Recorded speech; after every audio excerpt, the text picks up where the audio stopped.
네, 우리 말씀 함께 보도록 하겠습니다. 마태복음 6장 9절에서 13절 말씀입니다. 마태복음 6장 9절에서 13절 말씀. 계속해서 주기도문을 같이 살피고 있습니다. 마태복음 6장 9절에서 13절 말씀 제가 봉독해 드리도록 하겠습니다. 그러므로 너희는 이렇게 기도하라. 하늘에 계신 우리 아버지여, 이름이 거룩히 여김을 받으시오며 나라가 임하시오며 뜻이 하늘에서 이루어진 것 같이 땅에서도 이루어지이다. 오늘 우리에게 일용할 양식을 주시옵고 우리가 우리에게 죄 지은 자를 사하여 준 것 같이 우리 죄를 사하여 주시옵고 우리를 시험에 들게 하지 마시옵고 다만 악에서 구하시옵소서. 나라와 권세와 영광이 아버지께 영원히 있사옵나이다. 아멘. 네, 우리 주기도문은 이 하나님을 아버지로 모시며 살아가는 그의 자녀들이 드리는 매일의 기도라고 했습니다. 그리고 이 주기도문의 핵심은 예수 그리스도의 십자가로 말미암아 임한 하나님 나라가 핵심입니다. 하나님 나라의 백성된 자들이 그 주님의 통치, 왕 대신 주님의 통치 가운데 살아가고 아버지이신 하나님의 그 돌보심 가운데 그분을 의지하며 살아가는 그 나라, 그리고 매일의 그 통치가 임하기에 주님 주시는 그 복과 안식을 누리며 살아가는 그 자들이 바로 성도요 교회임을 계속 이야기하고 있습니다. 그래서 매일 하나님의 통치를 임하기를 구할 뿐만 아니라 그 통치 가운데 주시는 그 주님의 복을 날마다 구하며 살아가는 그러한 자들이 바로 신자고, 이러한 삶을 가장 복된 삶으로 인정하고 나의 뜻을 구하기보다는 하나님의 뜻을 구하며 살아가는 거죠. 그래서 이 땅에서도 하나님의 뜻을 이루어 가기를 소망하며 순종하며 살아가는 자들이 바로 성도라고 이야기했습니다. 그리고 지난주에는 그 일용할 양식에 대해서 저희가 살폈었죠. 그래서 이 땅 가운데 그 하나님의 뜻을 이루며 살아가기 위해서는 필요한 것이 바로 매일의 양식입니다. 그래서 이거는 뭐 세속적이고 뭐 이런 것을 구하는 것을 뭐 잘못 구하는 것처럼 이렇게 혹시 생각하는 것이 아니라, 하나님께서는 우리의 영적인 필요뿐만 아니라 매일의 육적인 필요 또한 지극히 관심을 가지실 뿐만 아니라 이것을 살피시고 또 이것을 채워주시는 분이심을 우리가 이야기했습니다. 그래서 미래의 그런 불안과 염려로 하나님이 입히시고 먹이신다라는 것을 우리가 믿지 못하고 의심하며 살아가는 것이 아니라, 그래서 이 땅의 물질 쌓기를 힘쓰고 쌓은 물질을 의지하며 살아가는 것이 아니라 하나님께 우리의 생명과 안전이 달려 있음을 우리가 믿고 그분이 매일의 필요를 채워주심으로 내가 살아갈 수 있음을, 이걸 신뢰하며 살아가는 자들, 그게 바로 우리 신자였음을 보고 이야기를 나눴습니다. 오늘 말씀은 우리가 우리에게 죄 지은 자를 사하여 준 것 같이 우리의 죄를 사하여 주옵소서, 이 부분을 이어서 살펴보려고 합니다. 먼저는 이 드라마나 우리가 영화, 뭐 애니메이션 이런 것들을 살펴보면, 또 이런 것들을 우리 보게 되면 자주 나오는 이 단골 스토리가 있습니다. 악당들이 누군가에게 큰 해를 가하고 또 이 해를 받은 자들이 이 악당들에게 복수하는 이야기가 우리가 자주 보게 되는 그런 스토리이죠. 악당들은 그들이 행했던 바를 고스란히 돌려받았을 때, 그러니까 복수를 당했을 때 이것을 보는 사람들은 쾌감을 느낍니다. 그리고 이것은 뭐 드라마, 영화, 애니메이션 속만의 이야기가 아니라 우리 일상의 삶에서 자주 보게 되는 스토리이기도 합니다. 우리는 누군가에게 늘 해를 가하기도 하고 또 누군가로부터 해를 입는 존재이기도 합니다.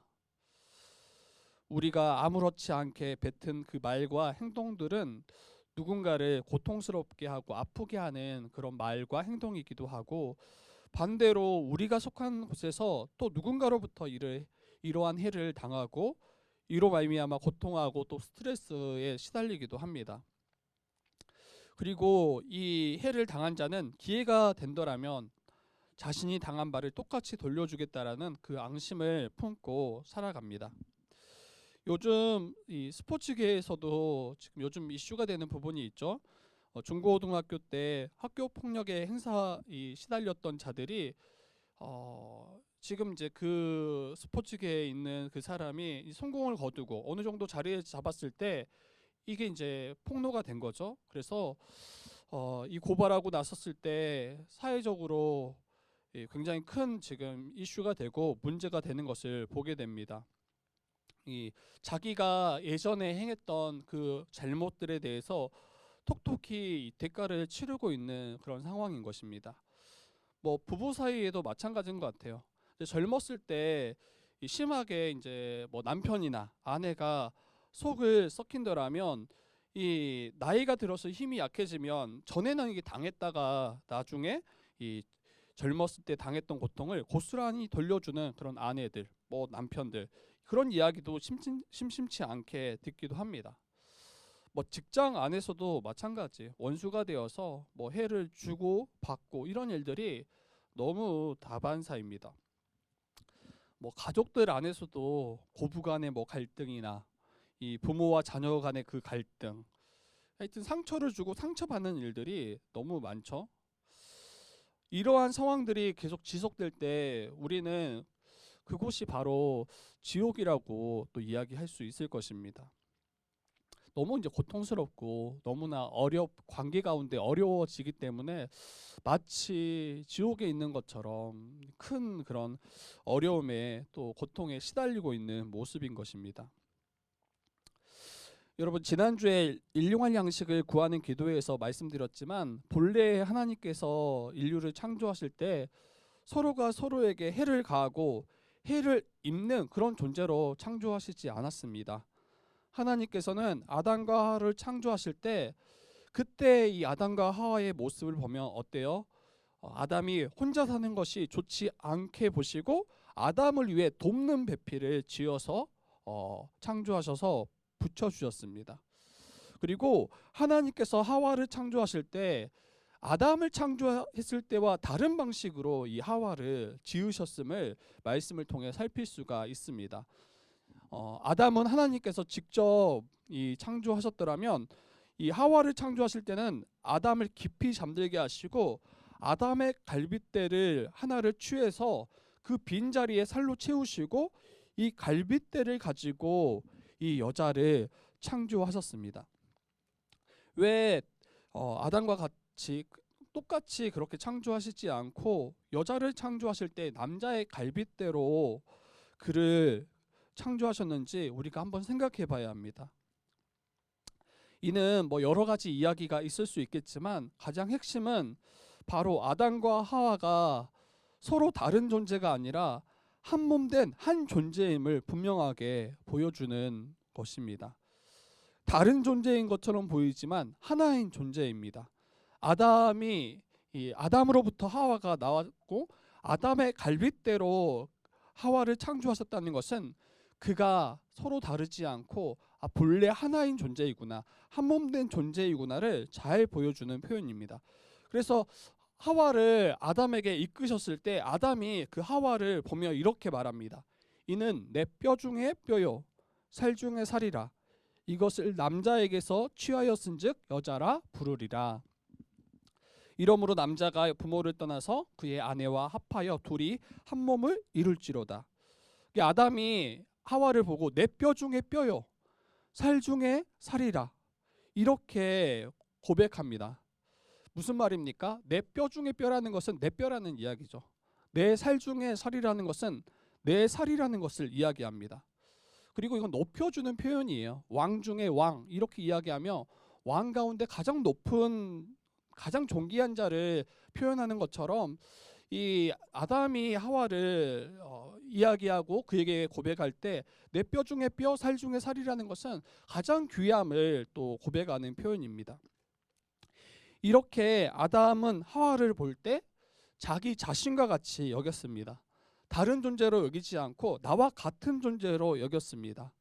서로 깊이 이해하고 서로 깊이 사랑하는 존재로 본래 인류 첫사람 아담과 하와를 하나님께서 창조하셨고 그렇게 살아가도록 하셨습니다.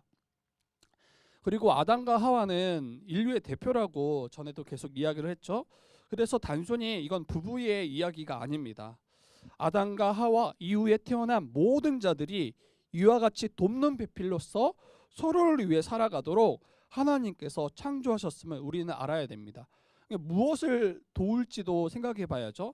단순히 그가 외로워서, 단순히 그의 어떠한 일을 돕기 위해서, 이런 관점보다는 하나님이 아담에게 맡겨주셨던 그 사명을 온전히 감당하도록 이 하와를 그에게 붙여주셨고, 서로 이 주를 위해서, 하나님을 위해서 살아가도록, 그로 말미암아 기쁨과 복을 온전히 누리도록 아담에게 하와를 붙여주셨음을 우리는 이해해야 합니다.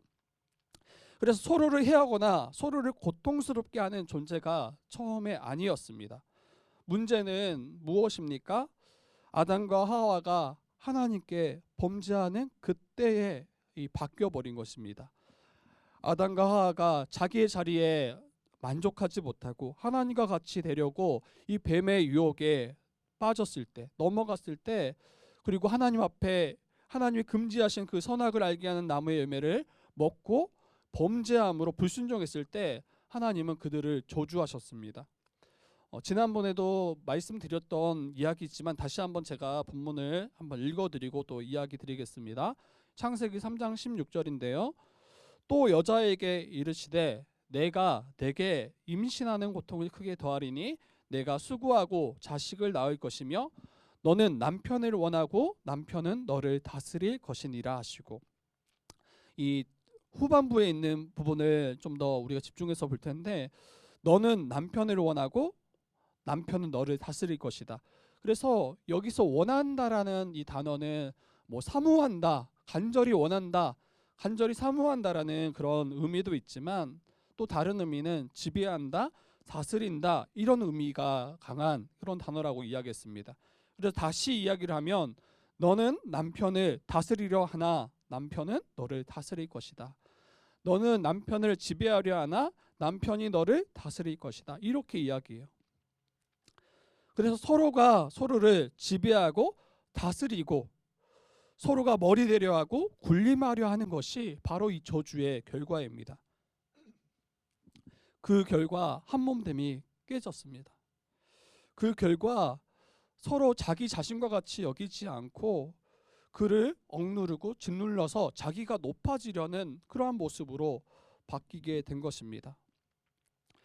다시 말씀드리면 이건 단순히 부부의 이야기가 아니라고 했습니다. 인류 첫사람 아담과 하와는 모든 인류의 대표이기에 인간이 범죄한 후에 모든 인류가 이와 같은 방식으로 살아가게 되었음을 이야기합니다. 서로 지배하려 하고 다스리려 하고 서로 원수되고 서로 잡아먹으려 으르렁거리며 살아가는 모습으로 바뀌게 된 것입니다.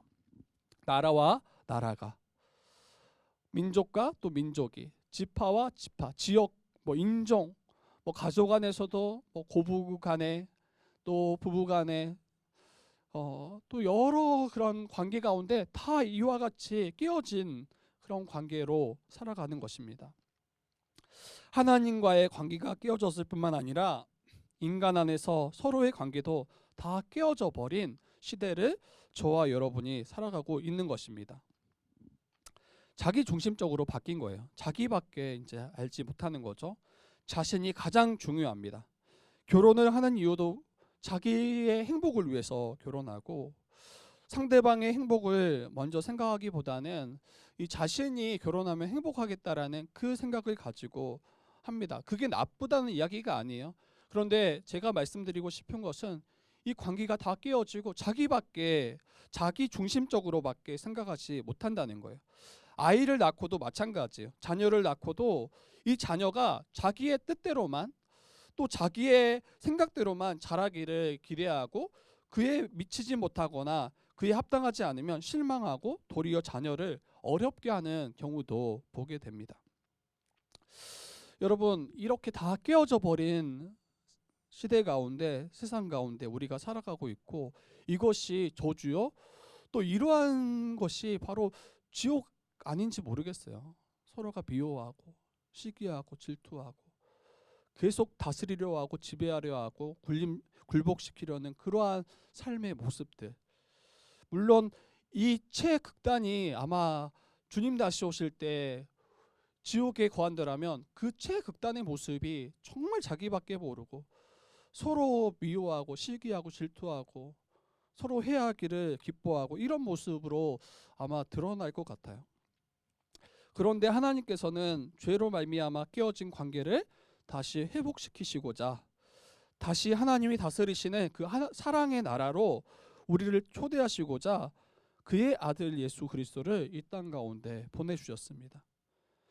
예수께서 십자가에 달려 죽으시고 사탄의 머리를 깨뜨리심으로 그리고 우리가 받아야 될 그 죄의 형벌을 우리 대신해서 다 받으심으로 우리의 죄의 문제를 해결하셨습니다.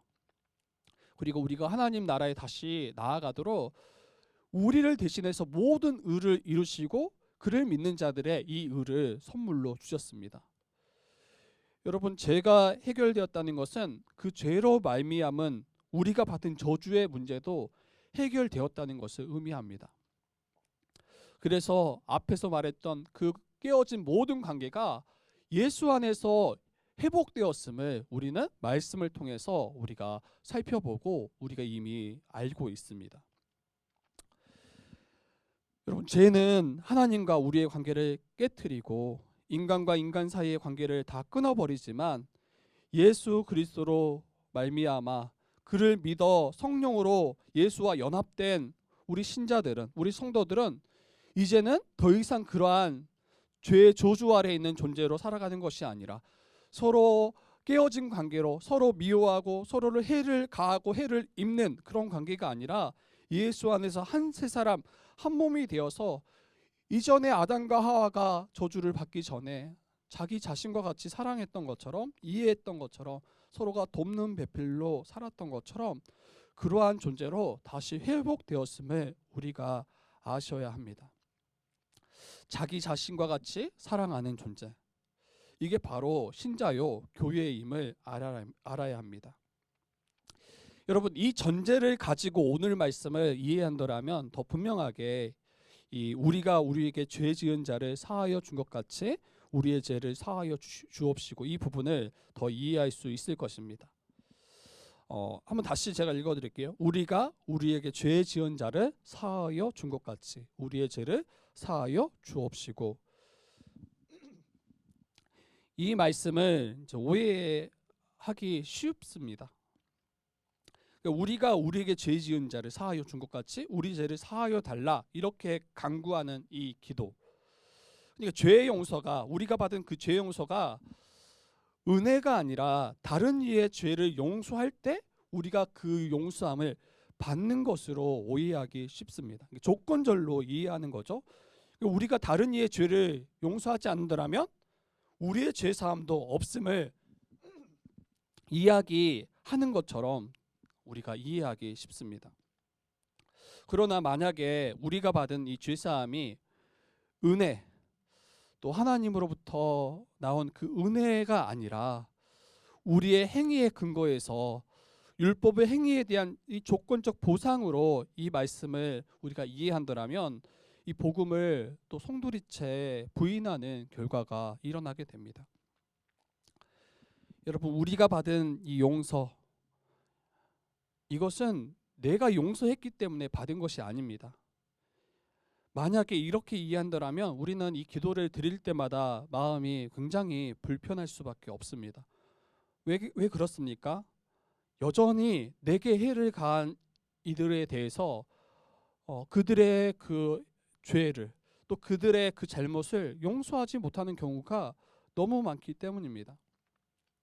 내가 그들의 그런 잘못을 다 용서할 때 내가 용서함을 얻는다면 늘 이제 불안할 수밖에 없죠. 계속 나는 또 미운데, 그 사람을 용서할 수 없어서 계속 어려운 가운데 있는데, 내게 해를 가한 그 내용들을 보고 그 상황들을 살피면 여전히 나는 아픈데 용서하지 못했는데, 이렇게 우리가 이 말씀을 이해한다면 우리는 진짜 불편할 수밖에 없을 거예요. 그러나 먼저는 우리가 받은 이 죄의 용서함은 다른 일을 용서하는 것으로부터 나오는 것이 아닙니다. 앞에서 이야기했듯이 예수 안에서 그 십자가로 말미암아 이미 받은 죄사함이에요. 그 죄사함으로부터 우리가 다른 일을 용서할 수 있는 그 능력과 힘이 거기로부터 흘러나오는 것임을 우리가 이해해야 합니다. 그래서 이제 문법적으로는 이제 현재 완료형이라고 하더라고요. 그래서 내가 용서받았기에 용서할 수 있음에 대해서 이야기하는 것입니다. 이 기도를 또 잘 이해하기 위해서는 이 마태복음 18장 말씀을 좀 더 가져와서 이야기하면 좋을 것 같아요. 그 10,000달란트 빚진 자의 비유를 이야기하고 있거든요. 간단하게 제가 말씀드리면 한 임금이 한 종을 부릅니다. 그리고 결산을 합니다. 결산을. 근데 결산을 하고 보니까 이 종이 임금에게 빚을 졌는데 그 빚이 이 10,000달란트입니다. 10,000달란트. 이 10,000달란트라는 거는 한 사람이 아무것도 쓰지 않고 20만 년을 일해야 갚을 수 있는 금액입니다. 이게 도무지 상상할 수 없는 금액인 거죠. 뭐 100년 일하는 것도 아니고 뭐 1000년, 그게 아니라 20만 년. 너무나 오랜 시간 동안 한 푼도 쓰지 않고 일해야만이 갚을 수 있는 금액이 이 10,000달란트입니다. 그런데 우리가 살아가는 세상은 어때요? 이자를 항상 더하잖아요. 이자를 여기에 매긴다라면 아마 우리가 갚는 금액보다 늘어나는 금액이 훨씬 더 커져갈 거예요. 도무지 이래도 갚을 수 없는 그 금액이 바로 여기 10,000달란트입니다. 임금이 이야기하죠. 내 자신과 너와 그리고 너 아내, 자식들 모든 소유를 다 팔아서 갚아라. 이렇게 그 종에게 이야기합니다. 그런데 이 종이 이제 엎드려서 뭐라고 이야기하냐면 조금만 참아주시면, 조금만 기다려주시면 내가 다 갚겠습니다. 이렇게 말합니다. 예, 여기서도 약간 이해가 안 돼요. 자기가 지금 얼마 빚졌는지, 자기의 어떤 능력과 자기의 상황에 있어서 이거 갚을 수 있는지 없는지 이거를 지금 계산하지 못하고 있는 것 같아요. 아니면 그때 상황만 모면하려고 그렇게 이야기하고 있는 것 같아요.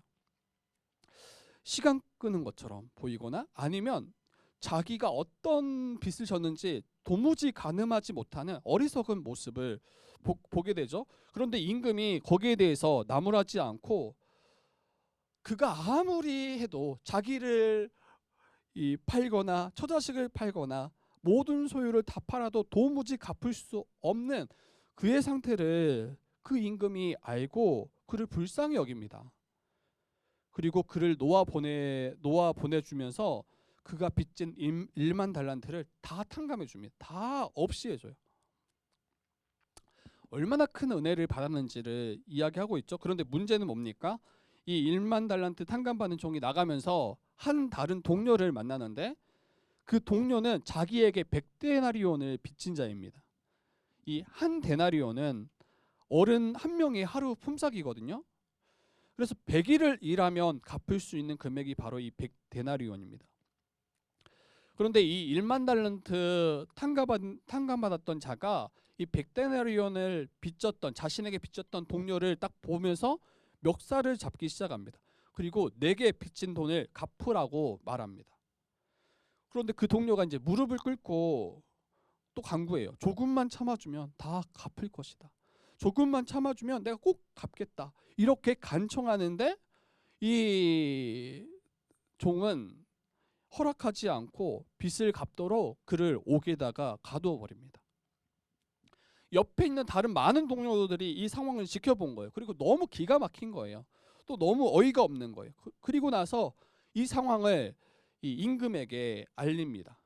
그리고 이 소식을 들은 이 임금은 이 10,000달란트 탕감받은 그를 다시 불러서 내가 너의 빚을 다 탕감해 주었는데 너를 불쌍히 여긴과 같이 너의 동료를 불쌍히 여기는 것이 마땅하지 않았는지 그에게 묻습니다.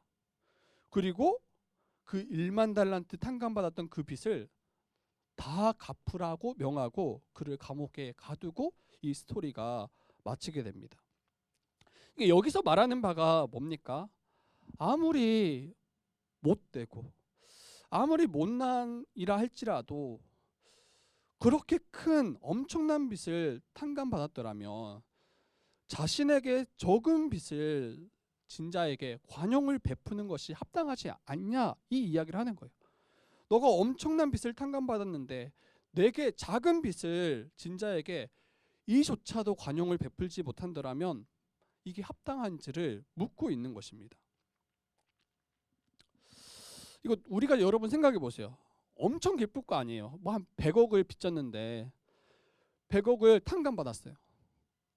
아무것도 없다 이야기하시고 우리가 이제 빚을 다 떨어낸 거죠. 그런데 내 앞에 만나는데 내게 100만 원 빚진 자를 만난 거예요. 그러면 여러분은 어떻게 하시겠어요? 기쁘게 내가 이렇게 큰 은혜를 받았으니 너 또한 내가 빚을 탕감해 주겠다 이렇게 말하시겠어요? 아니면 어때요? 그건 그거고 또 내 건 내 거 아니에요? 그러면서 그에게 빚을 내게 빚진 것을 갚으라고 그의 멱살을 잡거나 그에게 말하지 않겠냐는 거예요. 여러분, 이 말씀이 이야기하는 게 그 어리석은 종이 바로 저와 여러분의 모습이 아닌지 묻고 있는 거예요. 우리는 하나님으로부터 도무지 갚을 수 없는 그 억만 죄를 다 탕감받았던 자가 저와 여러분이잖아요. 이 죄의 무게는, 이 죄의 빚은 어때요? 우리가 범죄한 대상이 누구냐에 따라서 이 빚의 무게는 무한대로 늘어납니다.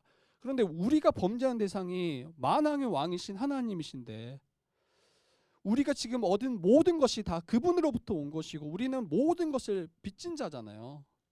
우리의 죄 또한 마찬가지죠. 억만 죄를 다 탕감받은 자가 바로 저와 여러분인데 내게 범죄한 다른 이의 작은 죄를 그 작은 죄마저도 관용하지 못하고 용서하지 못하는 자가 바로 우리 아니냐고 지금 묻고 있는 것입니다. 성령의 조명으로 성령께서 우리를 조명해 주심으로 내가 하나님으로부터 억만 죄를 용서받았음을 알고 그 은혜를 누리는 자는 다른 사람을 용서할 수밖에 없는, 내게 범죄한 다른 일을 용서할 수밖에 없는 자임을 오늘 말씀이 이야기하고 있는 거예요.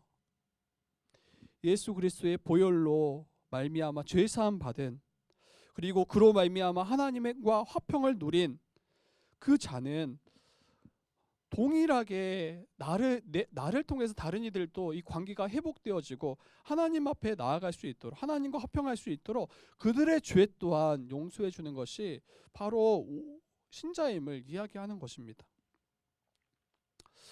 다시 이야기하지만 그런데 이 용서함의 능력은 저와 여러분에게 있지 않아요. 내게 범죄한 일을 용서하는 힘은 저와 여러분에게 있지 않습니다. 우리 죄를 사하시기 위해서 십자가에서 고난받으신 그 주님 안에, 그리고 그 주님께서 이제는 성령으로 우리 안에 거하심으로 용서하는 그 새 마음과 능력을 우리에게 주시기 때문에 우리가 용서할 수 있는 거예요. 우리로서는 불가능한 일입니다. 우리는 이렇게 쉽게 이야기하잖아요. 너만큼은 도무지 용서할 수 없다. 이 일만큼은 도무지 이해할 수 없다. 이렇게 생각하고 그렇게 우리가 말합니다. 그리고 상대를 향한 미움과 그 증오심을 계속해서 키워갑니다. 어떻게든 내가 받은 상처를 되돌려 주려고 합니다. 그런데 이러한 모습은 죄 아래, 그 죄의 저주 아래 살아가는 그 아담 안에 속한 자들의 모습이에요. 성령으로 말미암아 예수를 믿는 자들은 이제 주님과 연합했기 때문에, 그리고 그 안에서 한 몸 되었기 때문에 서로 용서하는 공동체가 바로 교회예요. 세상은 여전히 아담 안에 속한 자로서 서로가 물고 먹고 뜯고 해를 가하고 해를 입는 관계 가운데 여전히 거한다면 예수 안에 있는 교회에 된 우리 성도는 어때요? 이제는 나와 같은 존재로 여기고 혹 내게 범죄한 자들이 있더라면 그들의 그 죄를 용서할 수 있는 자, 그래서 회복하는 자, 관계가 회복하는 자가 바로 우리 교회입니다. 그리고 서로 용서하는 공동체가 교회인 거예요. 이게 바로 하나님 나라가 임한 결과예요. 하나님 나라가 임한 결과. 여러분, 하나님 나라가 임했는데 여전히 그런 세상의 방식으로 살아간다라면 거기가 지옥이죠. 거기가 지옥이죠. 하나님의 그 놀라운 용서를 받은 사람이 다른 이의 잘못을 용서하는 것은 당연합니다. 그런데 우리의 그 부패성, 여전히 우리의 완악함 때문에 이런 용서의 열매를 그냥 자동적으로 맺는 것은 굉장히 어려운 일이에요. 자연스럽게 이런 열매들이 나타나지 않을 수 있어요. 그리고 1만 달란트 빚진 자와 같이 다른 이의 죄의 빚을 탕감해 주지 못하는 모습을 우리가 우리 자신을 마주할 수 있습니다. 그렇기 때문에 이 기도를 주님께서 우리에게 가르쳐 주신 거예요. 그렇기 때문에 우리에게 기도하라고 말씀하신 거예요. 주님께서 나를 용서해 주셨던 것처럼 나 또한 다른 이를 용서하는 그런 삶으로 살아가도록 여러분 기도하셔야 돼요. 그렇게 기도하는 자에게 성령께서 용서하는 마음과 용서할 수 있는 능력을 부어주실 것을 믿고 신뢰함으로 기도하는 자들이 바로 신자임을, 또 기도하라고 말씀하신 그 기도가 바로 주기도문입니다. 그리고 이 주기도문을, 이 방금 이 죄 사함의 이 기도를 드리는 자는 어때요? 지속적으로 자신의 죄를 반성하고 회개하기를 구합니다. 이 기도를 단순히 그냥 기도 드리는 것으로 그치는 것이 아니라 이 기도를 매일 가운데 하나님의 은혜를 구하며 기도하는 자들은 자기의 죄를 날마다 반성하는 거예요. 그리고 우리가 넘어지고 무너졌던 그 죄에 대해서 회개하며 살기를 또 힘씁니다. 우리는 예수로 말미암아 죄 사함의 은혜를 받은 자이지만 동시에 매일 용서의 은혜를 구하는 자여야 합니다. 이 말이 무슨 말입니까? 주님 다시 오시기까지 죄로부터 완전히 우리가 회복된 존재가 아니에요. 여전히 죄와 씨름하고 죄와 싸워야 할 존재가 바로 우리입니다. 완전히 사단의 머리가 깨트려지고 주님 다시 오셔서 무적행으로 모든 사탄과 악인들이 쫓겨나가기 전까지는 계속 우리는 이 죄에 넘어질 위험이 있는 것입니다. 예수로 말미암아 의롭다함을 받았지만 매일 하나님 앞에 범죄하는 존재가 바로 우리이기 때문입니다. 그렇기 때문에 우리는 매일 주어지는 용서 없이 살아갈 수가 없어요. 매일 주어지는 그 죄사함을 통해서 하나님과 우리가 교제하고 또 하나님 나라의 복을 이 땅 가운데 누리며 살아가죠. 그리고 성령으로 말미암아 부어주신 의와 화평과 평강, 희락을 누리며 살아갈 수 있습니다. 그렇기에 우리가 죄를 회개하지 않고 매일의 이 죄의 문제를 회개하지 않고 자백하지 않는다면 마치 하나님의 백성이고 자녀이지만 전혀 교제함이 없는 것처럼 보일 수가 있어요.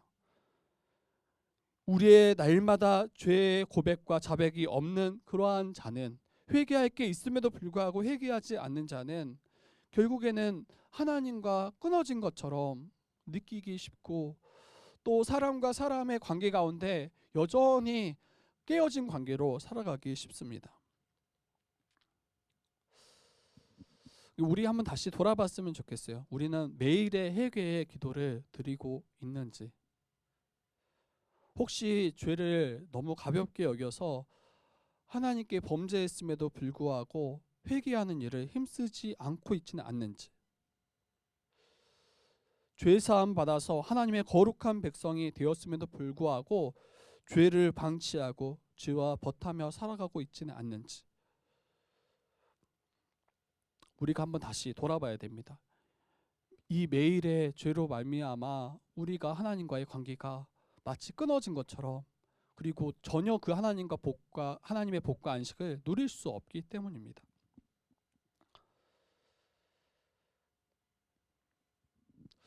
그리고 우리는 자신의 죄를 드러내고 자신의 부패한 모습을 하나님 앞에 노출시키는 이 복음 듣기를 감사하며 살아갔으면 좋겠어요. 무슨 말이냐면 오늘날에 많은 이들이 교회에 출석하고 있음에도 불구하고 이 죄에 대해서 말씀 듣기를 굉장히 꺼려합니다. 매우 불편해합니다. 많은 이들이 교회를 찾는 이유는 무엇입니까? 자신의 죄의 문제를 직면하고 이 죄의 문제를 해결하고 하나님 나라의 거룩한 백성 되기 위함이 아니라 세상으로부터 받지 못하는 위로와 평안을 얻기 위한 이들도 굉장히 많아요. 죄의 문제를 쏙 빼고 세상에서 압제당하고 세상에서 고통하는 그것을 교회에 와서 위로받고 교회에 와서 평안을 누리기 위해서 오는 거예요. 문제는 뭡니까? 이 모든 그러한 압제와 고통들이 다 죄로 말미암아 일어난 것인데 죄의 문제만 쏙 빼고 이 평안을 얻으려고 한다는 거예요. 하나님께서는 말씀을 통해서 그렇기 때문에 이 죄에 대해서 그토록 말씀하시고 이 죄에서 돌이키도록 또 이를 위해서 자기의 아들을 보내셨음을 이야기하는데 그 죄에 대해서는 말하지 않고 또 듣기를 불편해하고 회복과 위로와 격려의 그런 달콤한 말씀만을 전하고 또 듣기를 원합니다. 그렇게 되면 어떻게 될까요? 죄 가운데 살아가고 있으면서도 더 이상 죄책감을 느끼지 않게 돼요. 계속 평안만을 구하며 살게 됩니다. 죄의식이 점점 마비되고 죄를 거의 인식하지 못하는 지경에 이르고 맙니다. 그래서 여러분, 성도는 매일 죄사함을 구할 때 내가 얼마나 하나님 앞에 큰 죄를 범한 존재였는지 인식하는 거예요. 그리고 그분의 빛으로 말미암아 우리 죄를 비추어서 드러나게 하시고 그 죄로부터 돌이키도록 간구하는 기도가 이 주기도문입니다. 그리고 하나님께서 이 용서의 큰 빚을 진 사람으로서 다른 일을 용서하는 것이 당연하다는 것을 우리는 잘 압니다.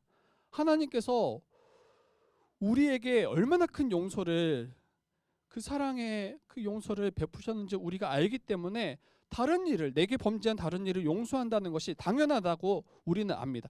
이러면 일단은 괜찮은 거예요. 그런데 이렇게 용서하는 행위 자체도 우리가 하나님의 은혜임을 잊지 않아야 돼요.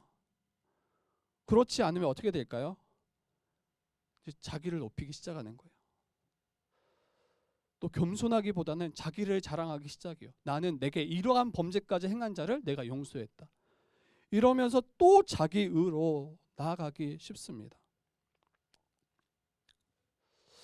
우리는 용서하는 것도 하나님으로부터 온 은혜였음을 분명히 알고 그 은혜만을 자랑하고 그 은혜 가운데 기뻐하고 감사해야 되는데 이 용서조차도 또 이제 자기 의로 우리가 여기고 내가 얼마나 괜찮은 신자인가를 또 높이고 이런 모습은 또 혹시 없는지 한번 돌아보셨으면 좋겠어요. 그리고 여러분, 용서는 정말 어렵습니다. 용서는 제가 이 앞에서 설교하고 있지만 저도 너무 어려운 게 이 용서인 것 같아요. 인간에게 있어서 가장 힘든 일이 이 용서가 아닐지 싶습니다.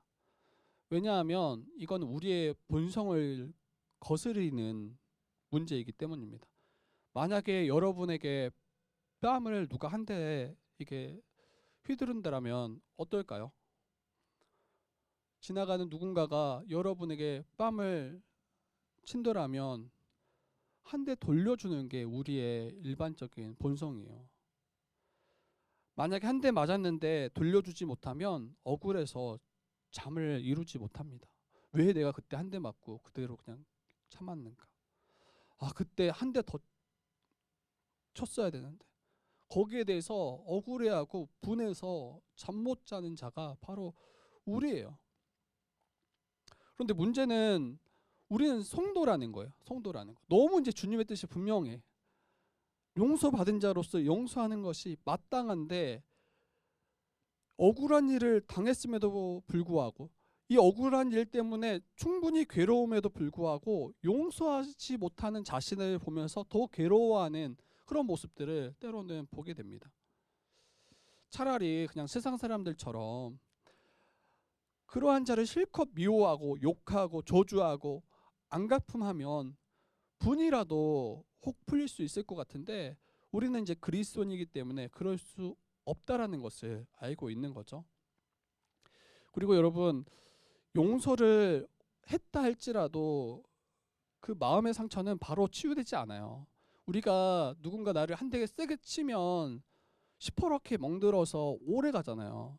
그리고 오랜 시간에 회복되는 것처럼 우리가 누군가로부터 큰 해를 당하거나 큰 상처를 입었을 때 그 마음의 상처는 바로 치유되지 않습니다. 그리고 우리는 용서했지만 또 그 사람을 마주했을 때 그 미운 감정들이 올라올 수가 있어요. 여러분, 이것 때문에 너무 고통스러워하지는 않았으면 좋겠어요. 왜냐하면 크게 여러분 자책하지 않았으면 좋겠어요. 용서하겠다라는 이 의지적 결단을 한 것만으로도 이미 지금 너무 큰 한 걸음을 뗐기 때문이에요. 세상 사람들은 결코 용서조차도 생각하지 못합니다. 그리고 혹 용서하는 분들이 있어요. 세상 사람들 중에서도. 이게 심리학적으로 용서하지 않았을 때 가장 손해보는 사람이 누구냐는 거예요. 용서하지 않았을 때 가장 손해보는 사람은 자기 자신이기 때문에 왜 계속 그 어려운 상황이 다시 돌아가는 거예요. 그때로 다시 돌아가서 또 고통하고 또 신음하고 또 아파하고. 이제 그래서 심리학에서는 용서하지 않았을 때 가장 고통스러운 거는 상대방이 아니라, 내게 해를 가는 사람이 아니라 자기 자신이기 때문에 용서하라, 이렇게 이야기합니다. 그런데 여러분, 신자는 용서하는 거는 그런 방식 때문이 아니에요. 그런 것 때문이 아니에요. 어디로부터 왔다고 했어요?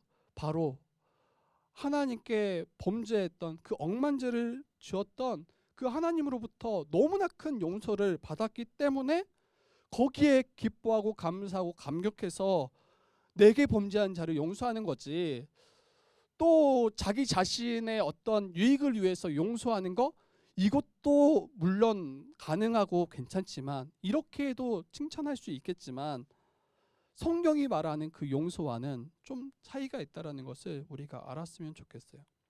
그리고 이렇게 이것을 믿고 의지적으로 결단하고 또 용서하기를 힘쓰는 자들 가운데 하나님께서는 우리의 상처 입은 마음을 치유하세요. 하나님께서. 그리고 점차 우리 마음에 온전한 용서와 또 이 사랑의 정서들을 불어 넣으셔서 이제는 정말 사랑하도록, 이제는 정말 그를 용서할 수 있도록 우리를 끌어가십니다. 그리고 용서는 내게 주는 선물이 아니라 내게 잘못한 자에게 베푸는 선물이에요. 그러니까 우리가 다른 사람에게 용서했더라면 그에게 용서라는 선물을 베푸는 것입니다. 어떤 이들은 자신을 위해서 용서하는 경우가 많이 있잖아요. 아까 방금 말씀했던 것처럼. 그런데 우리는 어때요? 그에게 선물을 주는 자예요. 내게 죄 지은 것으로 인해서 계속 거기에 매여 있지 않고 용서함으로 말미암아 그들의 죄책에서 풀어주고 그들을 새롭게 하는 것이 바로 이 용서의 선물입니다. 여러분, 이거 누가 받은 거냐면 저희가 받은 거예요.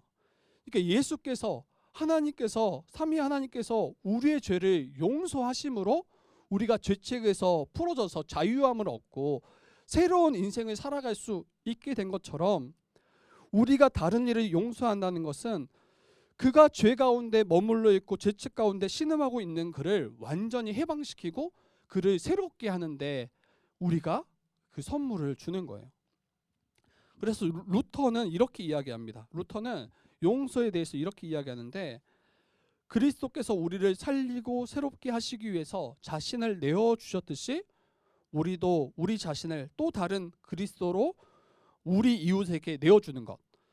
다시 이야기하면 예수께서 우리를 살리시려고 새롭게 하시려고 자기를 내어주셨던 것처럼 우리 자신을 예수님과 같이 다른 이에게 내어주는 것이 바로 용서라고 이야기합니다.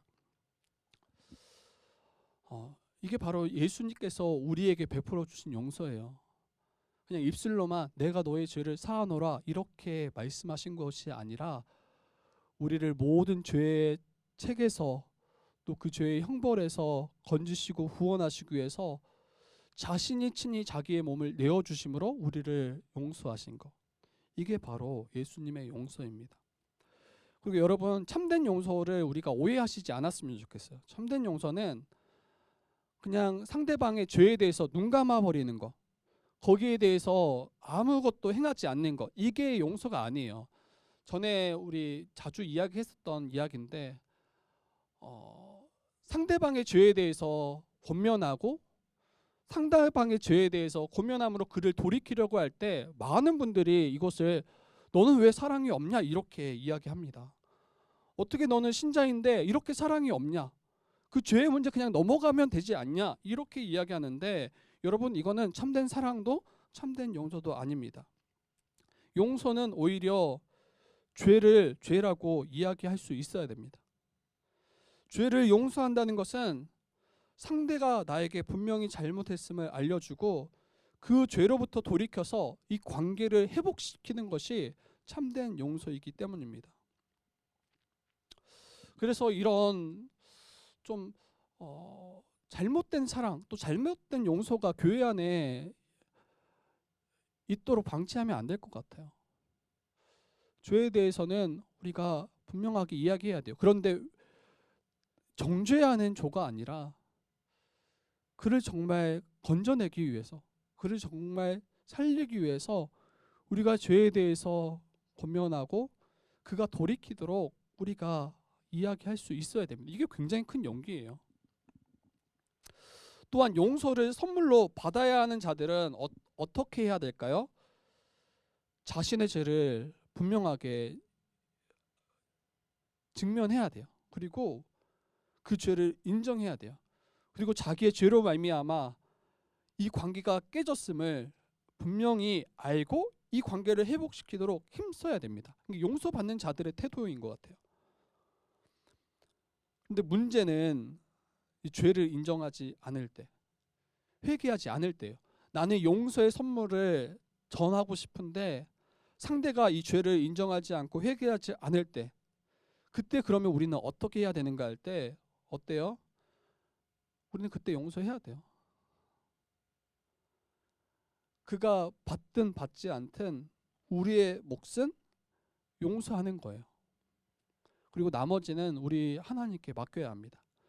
근데 아무것도 행하지 않고 죄에 대해서 권면하지 않고 그냥 내가 너 용서했어 이렇게 말하는 것은, 이렇게 생각하는 것은 아니다는 거예요. 분명하게 죄에 대해서 권면하고 또 돌이키고 또 용서를 구할 것을 말했음에도 불구하고 돌이키지 않는 것은 그에게 이제 책임이 있는 거죠. 그리고 돌이키지 않을 때 우리는 그를 용서하고 하나님께 맡겨드려야 됩니다. 굉장히 무서운 이야기인데 루터가 또 이렇게 이야기합니다.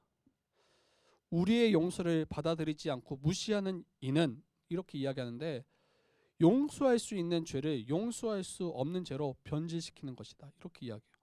이해되세요? 우리의 용서를 받아들이지 않고 무시하는 자는 어떤 자인가 할 때, 본래는 용서할 수 있는 죄였는데 용서할 수 없는 죄로 변질시켜버리는 것, 이렇게 이야기합니다. 그래서 용서를 우리가 선물로 주는 것과 또 그 용서의 선물을 받는 것, 이게 둘 다 얼마나 중요한지 계속 이야기하고 있습니다. 그리고 여러분, 참된 용서는 죄를 권면하고 책망하는 동시에 그 죄에 대해서 보복하지 않는 것입니다. 율법에서는 이는 이로, 눈은 눈으로, 이것을 동해보복법이라고 하는데 당한 만큼 갚는 게 본래 율법이에요.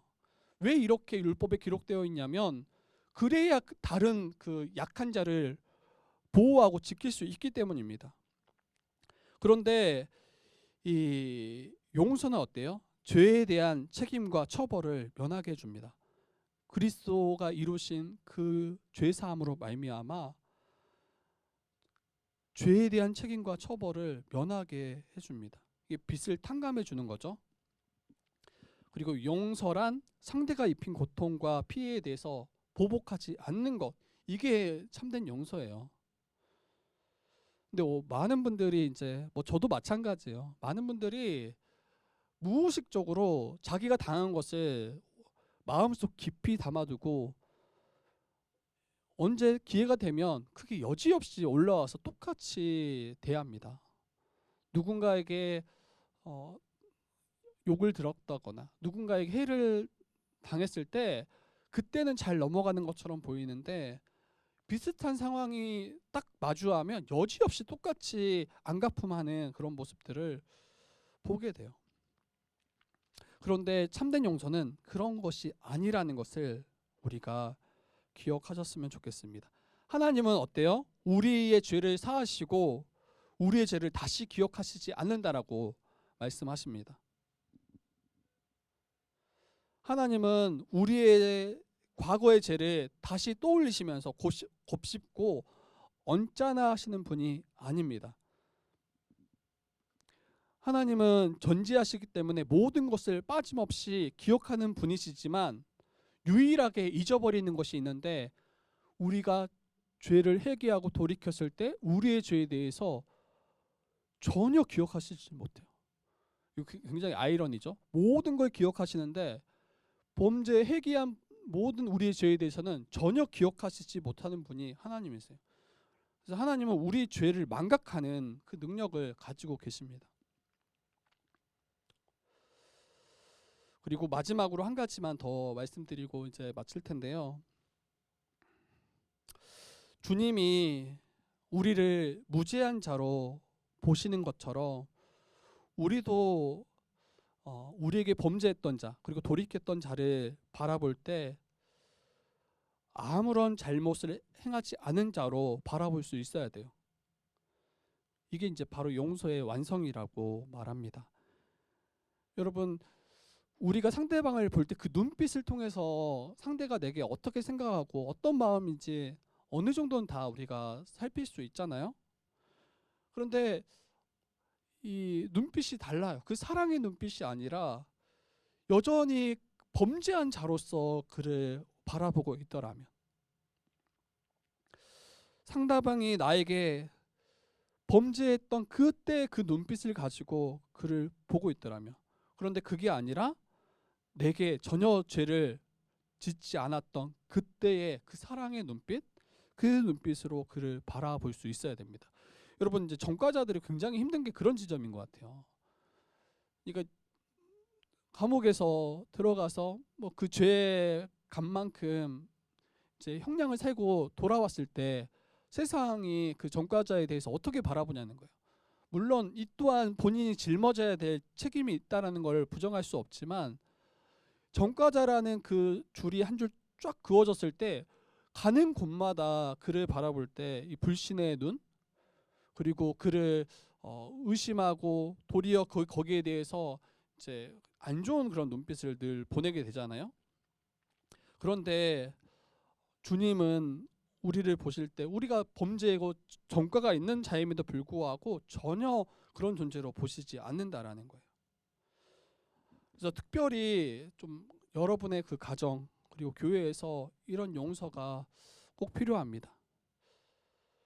우리는 사소한 일로 이제 서로 틀어져서 서로 적대하고 서로 다투며 살아갈 때가 많이 있잖아요.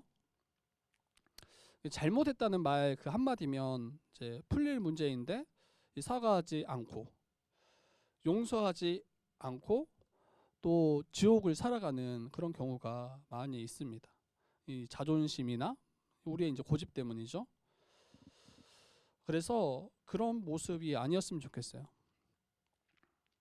하나님 나라의 백성된 우리는 매일 용서를 받고 또 용서하며 살아가는 자예요. 우리는 그렇게 연약한 존재예요. 이렇게 지금 설교하고 나서도 아마 제가 여러분들을 또 상처 주는 일이 있을 거예요. 잘 티를 안 내긴 하지만 여러분들이 내나요? 하여튼 계속 상처를 주고 받는 그런 경우들이 있을 거예요. 그런데 우리는 알아야 될 게 뭐예요? 매일 용서하고 또 용서받는 그러한 삶을 예수 안에서 살아가는 게 바로 우리구나. 이것을 우리가 기억해야 됩니다. 그리고 하나님의 그 용서의 눈빛을 가지고 우리도 상대방을 바라봐야 합니다. 그리고 기도는 이런 용서를 위한 몸부림이에요. 혹시 용서하지 못한 누군가가 지금 떠오르신다면 기도하셔야 돼요. 은혜가 아니면 불가능하기 때문이에요. 복수의 그 본능을 가지고 어떻게든 대갚아 주기를 우리 그 본성이 그렇게 계속 충동하고 있다니까요. 그런데 기도는 어때요? 성령이 나를 다스리심으로 우리가 더 이상 이 복수가 아니라 사랑으로 그를 용서하는 그런 존재로 우리를 끌어가실 것입니다. 그래서 우리가 이 주기도문을 매일 드리는 이 기도를 통해서 우리 교회 가운데 이 용서하는 그러한 일들, 또 용서를 베풀고 또 용서를 받는 일들이 풍성했으면 좋겠어요. 날마다 서로의 연약한 점들을 우리가 받아주고 또 그들을 용서해주고 때로는 권면해줌으로 우리 교회가 이 용서 위에 또 잘 세워져가는 우리 주의 뜻 교회 되기를 또 우리 가정 되기를 주님의 이름으로 부탁드립니다.